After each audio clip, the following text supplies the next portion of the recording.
Good evening. Hi there, Megan Taslama, the Thyroid Naturopath, live streaming here in Thyroid Healthy Balance. If you're jumping on to tonight's training, please let me know that you're here.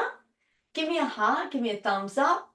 And certainly if you're coming through and watching the replay later on, please do a hashtag replay so that I know that you've watched this and I can be better placed to answer your questions. So welcome, welcome, welcome. Now, tonight is all about adrenal exhaustion and the interplay of our adrenals with our thyroid hormone, which essentially can impact so many body systems in the body. Now, before I move on, I'm just going to check that I'm live.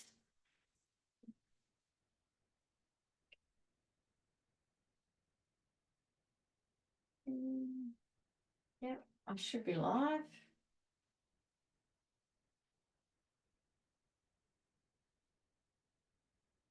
Oh, yes, I am. Okay.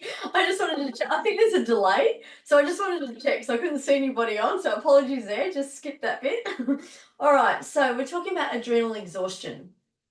All right. And the interplay with thyroid hormones. Now, stress, I believe, has such a huge impact on our health, and it is totally underrated. It is just blown off as, oh, it's just stress, or it is stress, or I'm stressed, or, it's just really downplayed in terms of what it actually does in the body, right? Like you could be on the most fabulous, miraculous diet and you're not shifting any weight. And there's a reason for that.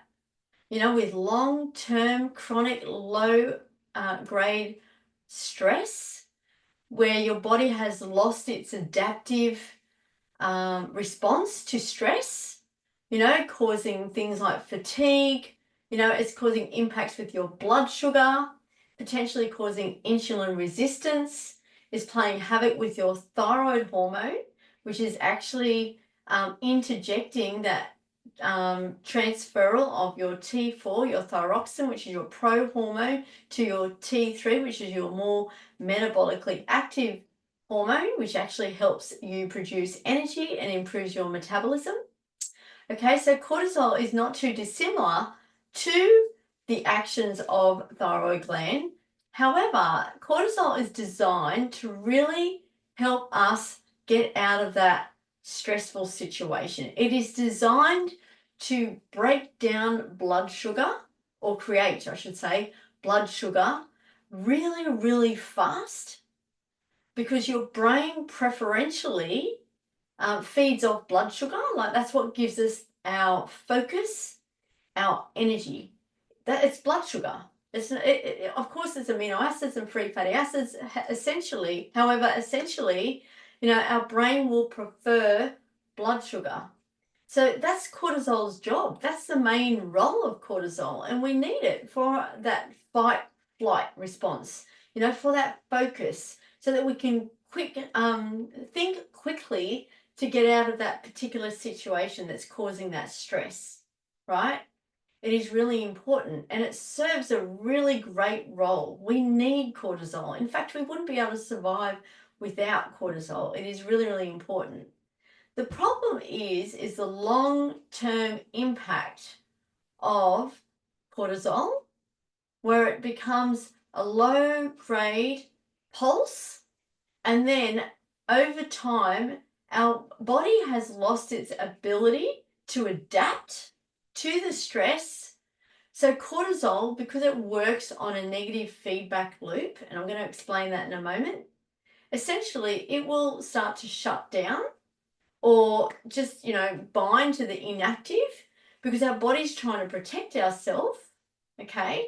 And essentially, down the track, that's where that can create that flat line fatigue, situation where you're waking up in the morning and you're not getting that cortisol response, because we want our cortisol to rise within 2 hours of when we wake up, which is the highest peak of cortisol for the day. Oh, sorry, here's my phone. It's the highest peak of cortisol throughout the day. Okay, and it is designed that way so that when we wake up, it's our anticipated stress for that day, which is, like you've got to get up, you've got to get the kids ready, you've got to go to work, yada yada yada, and the cortisol is naturally supposed to go dunk so that we can actually get ourselves mobilized, get ourselves in action. But long-term chronic stress or poor response to stress will actually um, cause a situation where that cortisol, it no longer pulses up, which is a very healthy response. It actually, peters out from the beginning, and it may even be higher while you're sleeping, which basically means that you've got blood sugar circulating around, in your body, and your body is supposed to be at rest. So what's going to happen there? It's going to actually convert to weight gain. All right. So this is where the circadian rhythm is also really, really important with helping negate the stress response, and over time helping you recover and helping your adrenal glands recover. So if you're coming in on the replay, just ask me any questions. Let me know, have you had a situation where you've had that flatline fatigue? Like you wake up in the morning and there's just no get up and go. You're dragging your feet. And that could occur for, days, months, even years. Yeah. And with that cascade, your weight is climbing. You may suffer from brain fog. Yeah. And, essentially, you might even have symptoms like anxiety and depression, because we know that cortisol, it actually shuts down our gut function. So over time, the impact on our gut function will actually change, the state of the microbiome, and that essentially will have a knock-on effect to our neurotransmitters, because we know that we've got that brain gut axis as well. What else will cortisol do, or unmanaged stress? It will actually cause little holes in that gastrointestinal lining. So that's where it can lead to autoimmune diseases such as hypothyroidism, Hashimoto's, I should say, Graves' disease. So that's something that happens with chronic long-term stress or adrenal exhaustion as well. All right, so it's all about, the cortisol. And where adrenal exhaustion comes from is where, you may have had a stressful situation for a period of time. And then what's happened is your body's been able to cope and adapt to that. So then you're able to cope with even higher levels of stress. And that can happen for months, years, decades, until it doesn't, until your body is no longer able to adapt to the stress, or it could be that there's a severe stress that it just throws you totally. And that's where all the problems can occur. All right. So it's quite complex in the way that, adrenal exhaustion and cortisol interplay with our blood sugar, interplay with our immune system and our gut function. But I'm just going to kind of break it down. Like basically in our hypothalamus, so we've got like the HPA axis, which is the hypothalamus pituitary adrenal axis. And that actually interplays with the hippocampus, which is our memory and learning center, our perception, our thoughts, our ideas, and essentially, what we perceive. So our perception of the stress will dictate the cascade of the hormones, which is why we actually, as human beings, have the ability through learned behavior and patterning to change the impact of that hormonal cascade. All right. So this is different to something that's just like sudden, like, I don't know, like an accident, like a horrific accident or something like that. That's just means that you really need to get out of the way. Right? I'm talking about that chronic long-term stress, which is where, through your poor response has created a hormonal cascade which has continued forever and a day, right? Which essentially will begin with a peak in cortisol, which is a natural response, but over time, essentially it is depleting. And the reason why it's depleting is because what happens, we've got the hypothalamus, the pituitary, and then the adrenal glands, which are a little almond-sized glands that sit on top of the kidney. And what happens is, there's like a feedback system where we've got different hormones that are actually having a knock-on effect to tell that other gland to secrete the next hormone. Without going into the names, like we've got the corticotrophic hormone, the adrenocorticotropic hormone, releasing hormone, and then cortisol. And when we've got high levels of cortisol in our blood, what happens is the brain actually says, oh, okay, there's a fair bit of cortisol going on now. So what we're going to do is we're going to shut it down. So it negative feedbacks to the hypothalamus to actually put a stop on that and shut that down. Okay, so that is a natural, healthy response.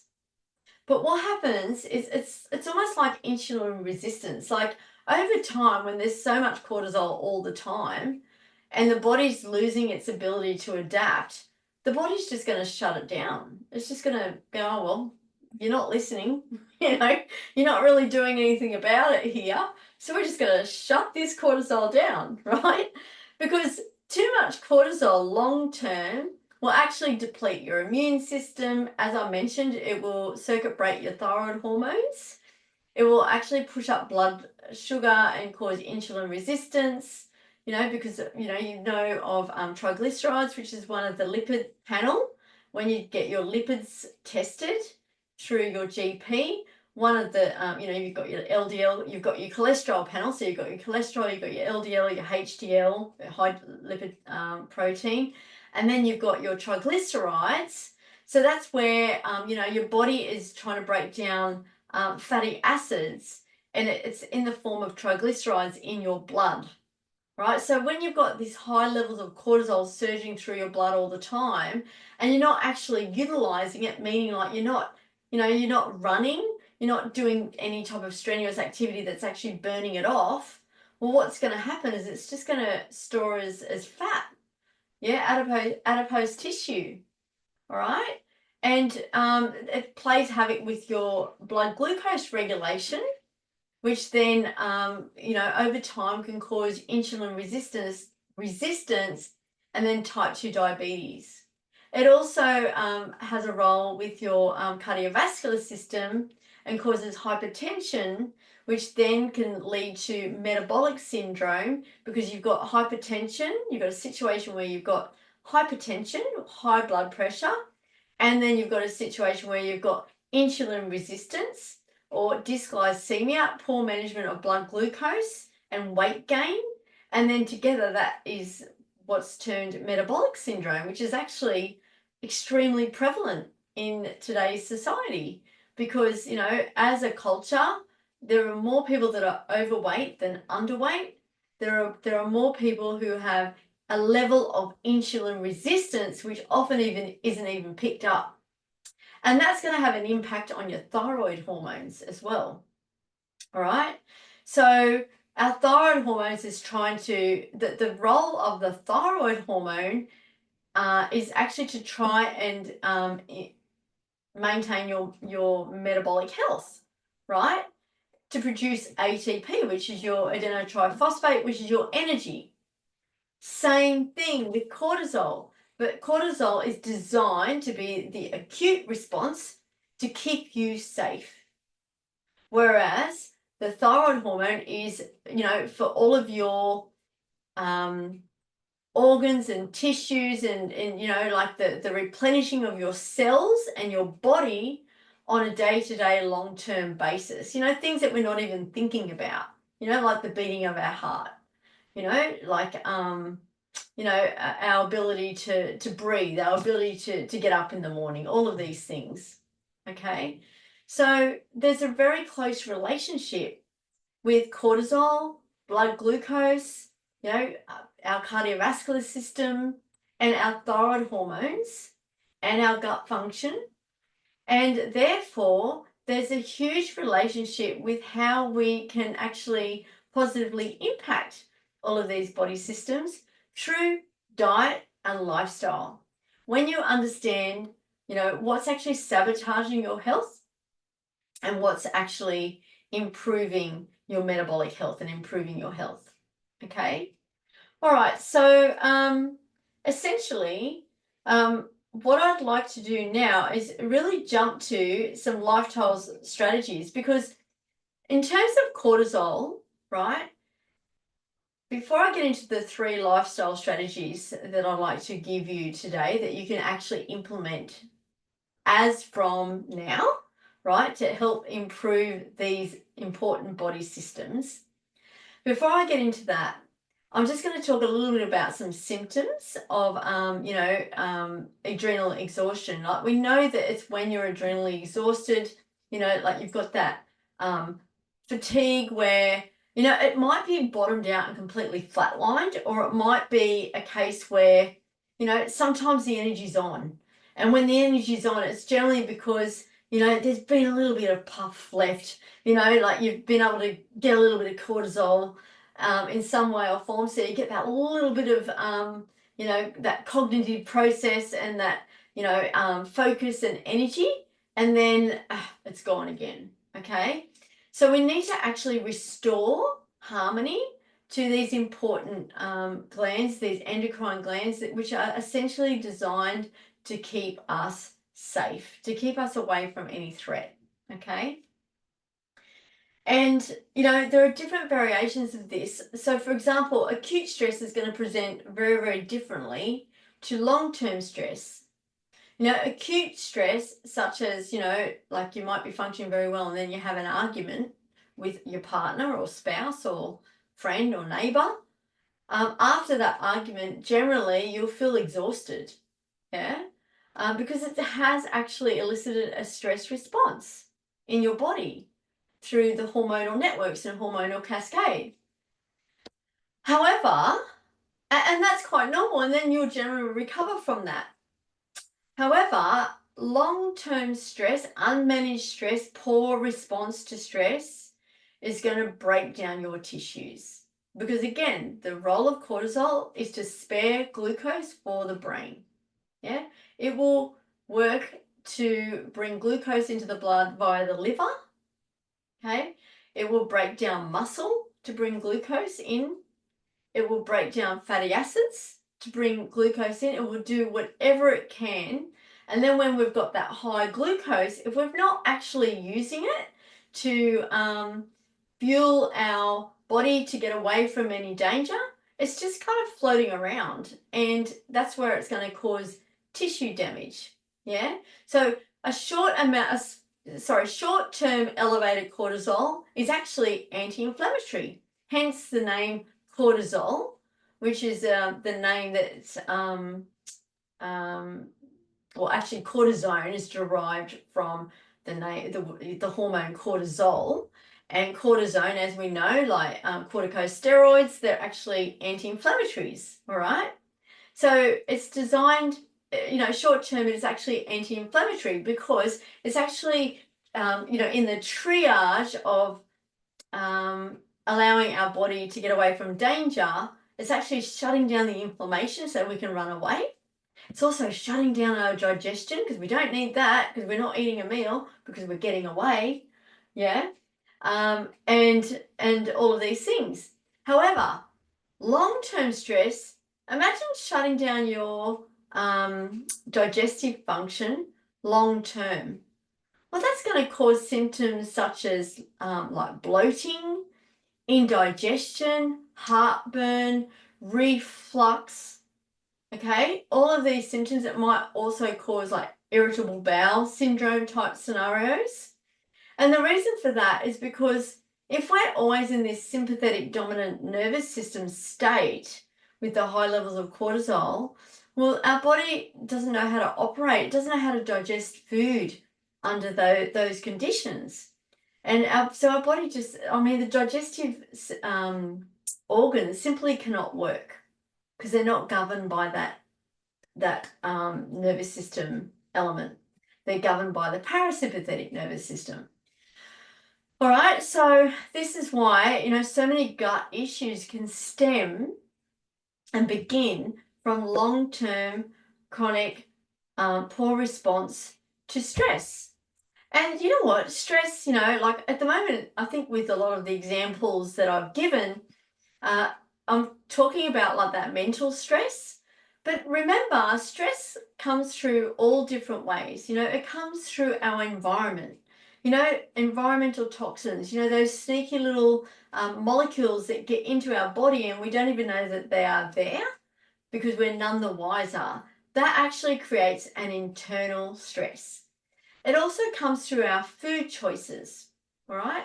So if we're actually eating foods that are highly inflammatory to our particular body, well, that's actually going to create an internal stress.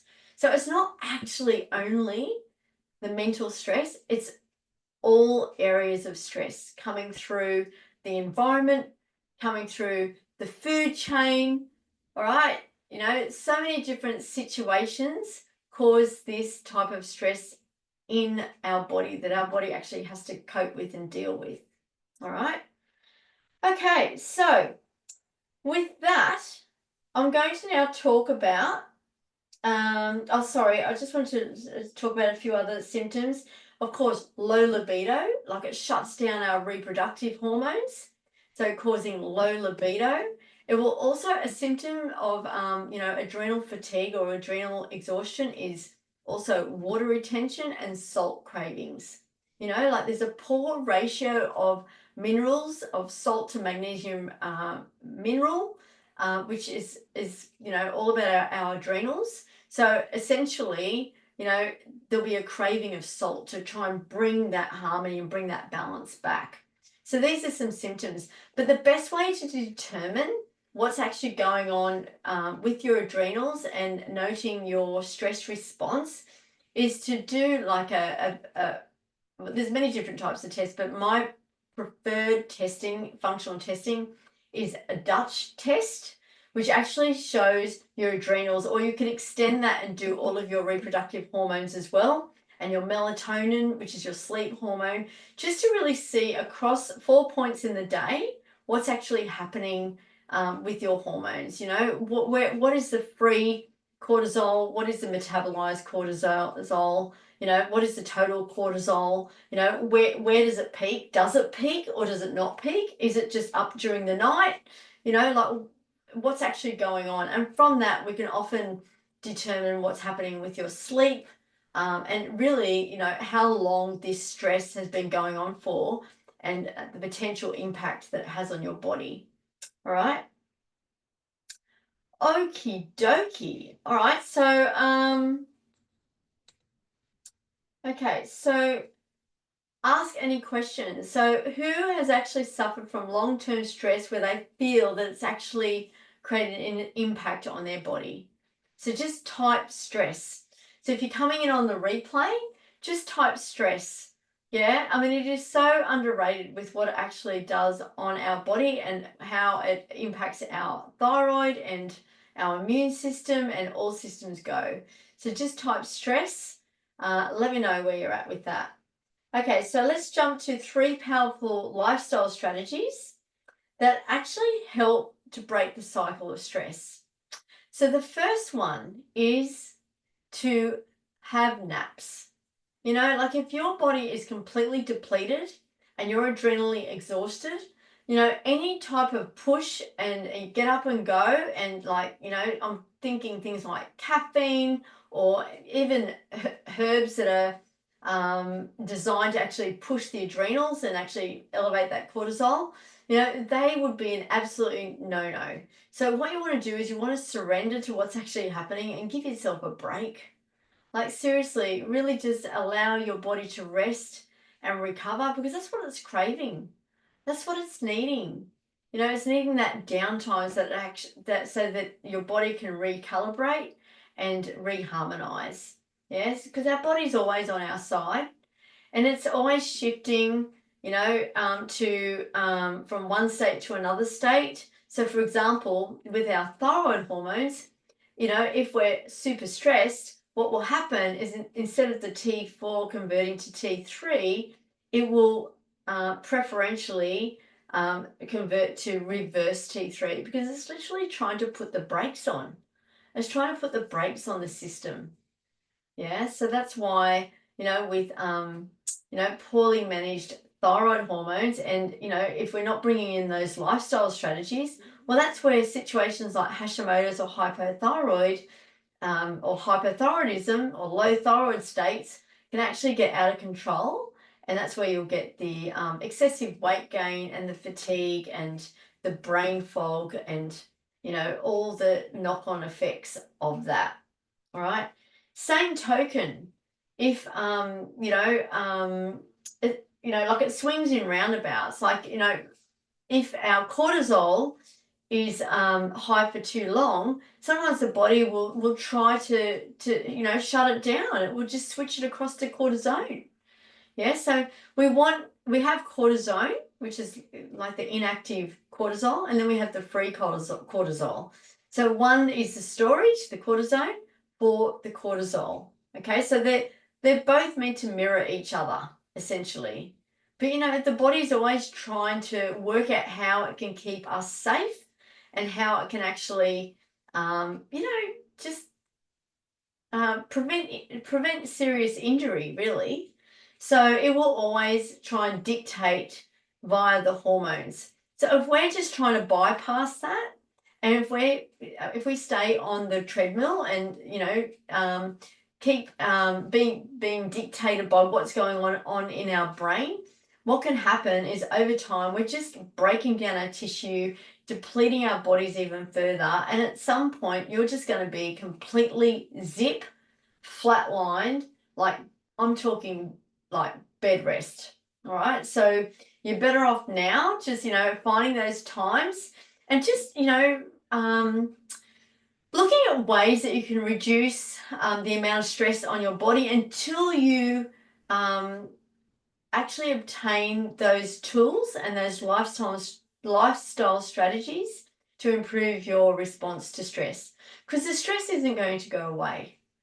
Yeah, like there's stress everywhere, and it's about really looking at it objectively and working out ways. And this is where you can work with, like a naturopath like myself, or depending on what type of stress it is, if it's a deep-seated trauma, like psychologists, psychotherapists. There are so many health professionals that you can work with to actually help you manage and improve your response to that stress and essentially heal that deep core wound that's causing that stress.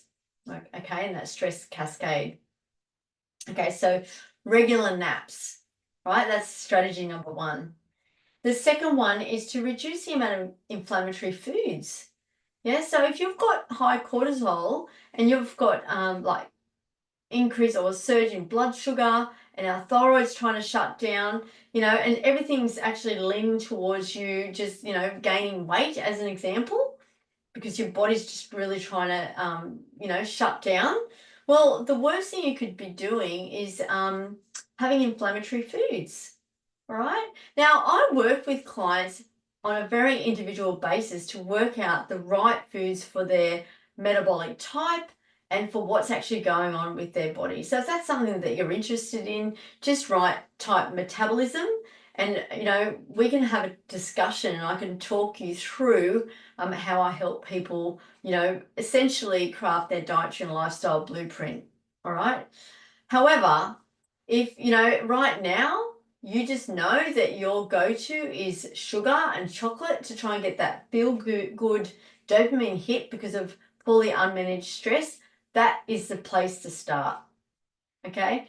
And you know what, if you just want something just to kind of like, dip your toe in the water and just wonder what is it that I do and how I help my clients, you could just simply go to the website, and I have a 7-day sugar challenge that you can take for a very, very low cost. I think it's about $88, and you'll get tips to go through every single day across the week to essentially get a handle on your sugar cravings and look at healthier ways and healthier choices for your body, including recipes and meal plans. So if that's something that is enough for you right now, just to make that little kickstart, that little positive step in the right direction, just head to my website and you'll find that there. All right. And then the last lifestyle strategy is to avoid chemical exposure. I've gone on about this before, many, many times before. Oh, it's really hot suddenly. Environmental toxins are everywhere. We have a plethora of environmental toxins. So if you can just look at different ways that you can limit your exposure, just look in your kitchen cupboards, just look in the bathroom cupboard. Look at the amount of chemicals that are in the products that you're putting on your skin. Look at different environments that you are in. Are you are you bathing yourself in too many positive ions and, electromagnetic frequencies all day?